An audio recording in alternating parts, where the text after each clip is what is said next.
Great schools require great leaders. We don't make a product that comes off an assembly line. No, we're in the people business, educating and leading young people to become the very best they can be. And the growth we see in our students is a direct result of what our educators infuse into the students.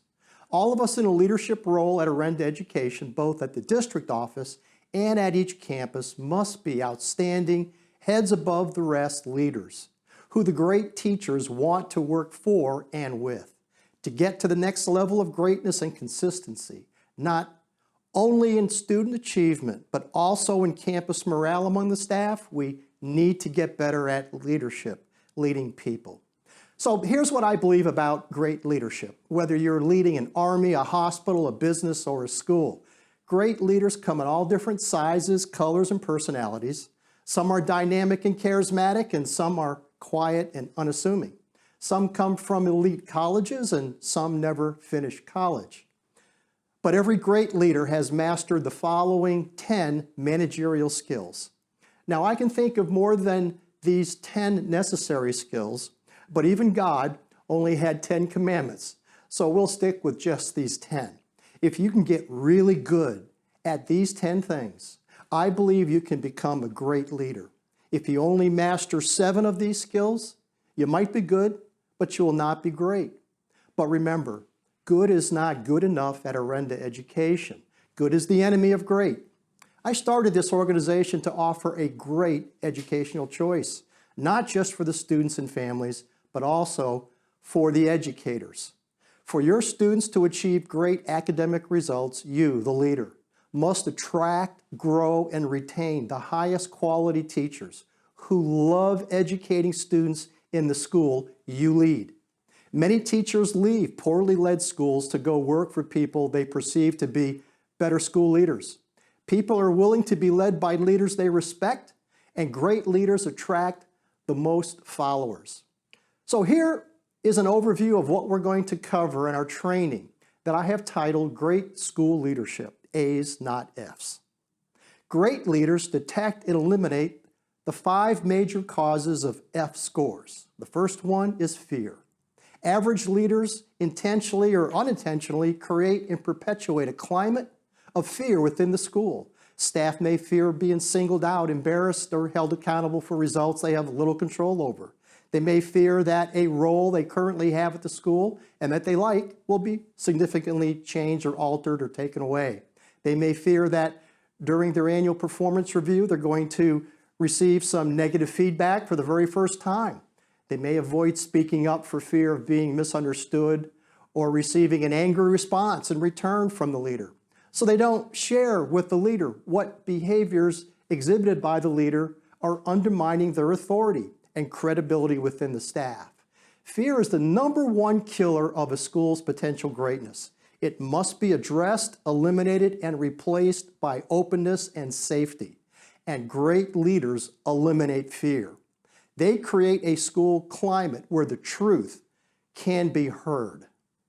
Faint-hearted, your own fear as a leader. Average leaders avoid conflict because they lack confidence in their own ability to lead and to make difficult decisions that may be unpopular. They lack courage. The faint-hearted leader won't address conflict with an individual, or worse, they don't believe the employee has the ability to discuss the conflict in a fair and healthy way. So the conflict gets ignored, spins out of control.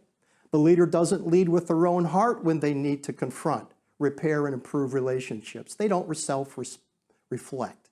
These leaders are thin-skinned, not open to criticism, and defensive.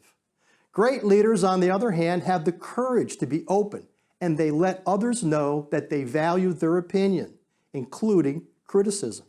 Great leaders give permission for their people to assert themselves, and their people know they're safe to be themselves. Factions, us versus them. Average leaders don't take ownership over their school. They don't like to make tough decisions, but instead will often use the district as a crutch for their own failure to have courageous conversations and boldly support the district they work for. Divisive leaders blame the district for policies, rules, and budget constraints Instead of explaining why the answer is no to spending requests, divisive leaders say, "Oh, that was a district decision. I don't have any control over that." On the other hand, sometimes the district micromanages campus leaders. School staff are allowed to run around the school leaders to the district office. Staff are allowed to gang up and pile on against the leader because the district doesn't have in place or is not following the courageous conversations, policy, and procedures for resolving conflict at the campus level and keeping it there. Great school campus leaders always own all decisions, including the no's. Great district leaders trust the school campus leader until they can't be trusted. Then they make a leadership change. Forever meetings and committees. Meetings organized by the average leader are too often, too long, not on point, and waste some attendees' time. These leaders are not sensitive to or respectful of other people's time to the same extent that they value their own time. Ineffective leaders don't delegate and get bogged down on things that don't really matter. So they end up not getting the most out of their own talents. Great leaders are disciplined in time management. They know where their time goes because they did a detailed study of their time and based on that information implemented a personal time management system that works to eliminate wasted time and increase productive time for themselves and their staff. Great leaders have a bias for action and do first things first. They know what is most important. Fences. Author G.K. Chesterton has an illustration that has become known as the Chesterton's fence rule. It's a simple rule of thumb that suggests you should never destroy a fence, change a rule, or alter a tradition if you don't understand why it was created in the first place. Policies and procedures are like fences. They're not good or bad, it kind of depends. So as a leader, when you come to a fence, you first need to understand why it's there before you tear it down. New leaders to a school should first seek to understand and respect the fences that the district or former school campus leader erected. Weak leaders don't know or own the why of a rule or a policy or a procedure. And as a school leader, ask yourself, what fences have you put in place? Why? Do people know where the fences are? Or do they just run into them without warning and get tangled up in the fence? Has the fence created unwanted or unhelpful turf wars? Do staff know the why? Are they invested? And have they bought in? Great leaders can explain why the fence is there. And they can convey to the staff that the fence can and will be moved if it's not working. Great leaders know how to get buy-in from their staff on important decisions that are made. Now, great leaders get the following 5 A scores from their people. Authority. Average leaders think they have authority because of their title, years of experience, bigger office, or because they have more letters after their name. They assume that they are to be followed without question because they sit on top of the organizational chart. And the staff below the leader on the org chart often feel dumped on because they have very little control over what happens at the school. And as a leader, if you are not respected by many staff, ask yourself, why not? What are you doing, not doing, or allowing to happen that is undermining your authority? Great leaders are respected and followed simply because they exhibit the right kind of authority, gained from participation, servanthood, and leading by example. Great leaders don't ask people to do things they wouldn't do themselves. Great leaders also make sure there are clear and defined paths for all staff to address issues, grievances, and the variations that occur in the school that negatively impact staff morale and school quality. Assurance, trust. Many teachers remain resistant to a school leader's direction and wishes because they don't trust the leader. Untrustworthy leaders are known for flip-flopping on critical decisions and often get swayed by the winds of popular opinion. Their actions are not grounded on a firm foundation nor principled. While great leaders may be perceived by their staff to be extremely competent in at least one critical area of school operations, they don't act like they know it all. In fact, they come across to the staff as humble.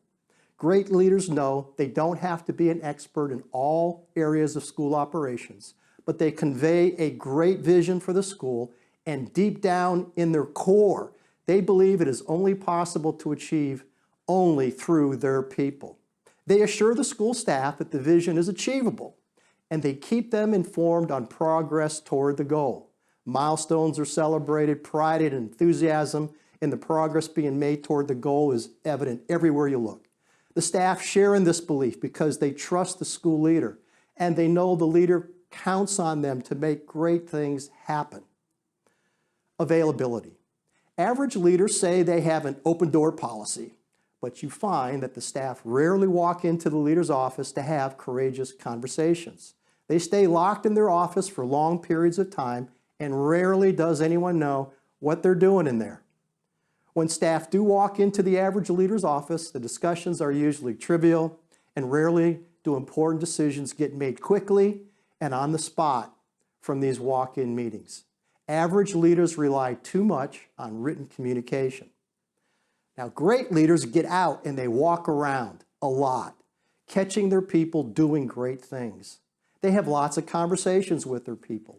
Many decisions can be made quickly and on the fly with great leaders. Affirmation and accountability. Great leaders brag on their top performers, but they also hold everyone, starting with themselves, accountable. Because the staff witness other staff being praised, they too are motivated to do better. So they feel like they are a contributing member to something great. When a staff member has failed to meet a leader's standards after courageous conversations have taken place and the proper training and support has been given, that staff member is asked to leave. Staff who remain a poison in the school culture are removed immediately. Great leaders know it's better to have a hole in a position than to have it filled with a person carrying a poison pill. Assembly, effective teamwork. Average leaders try to do too much themselves. They don't delegate enough. Or if they do, they micromanage the person they delegated to. Average leaders rely too often on written and recorded documentation of what some staff are not doing or need to do better, rather than building relationships and trust through courageous conversation and courageous accountability. Great leaders know their own strengths and weaknesses and those of the leadership team members. They are liberal in their praise of others. They don't hog all the credit for school achievements. They make sure roles and responsibilities throughout the school are clear and understood by all school staff. The leadership team is laser focused on measurable results, and they know how to rearrange people and processes to get people into the roles that allow them to shine. The leadership team stays together. Even when there are differences in opinions among team members on some important issue, policy, or decision being made, they speak in unison outside the team, and they don't speak ill about the decision or about another team member. Staff see and believe that the school leadership team is dynamic and effective. In summary, each of these 10 management areas will be covered in more detail in our Orenda school leadership training. And through various exercises, role play, and discussion, we will uncover specific strategies our leaders should employ to move from being good to great school leaders. And I look forward to that training with each of you.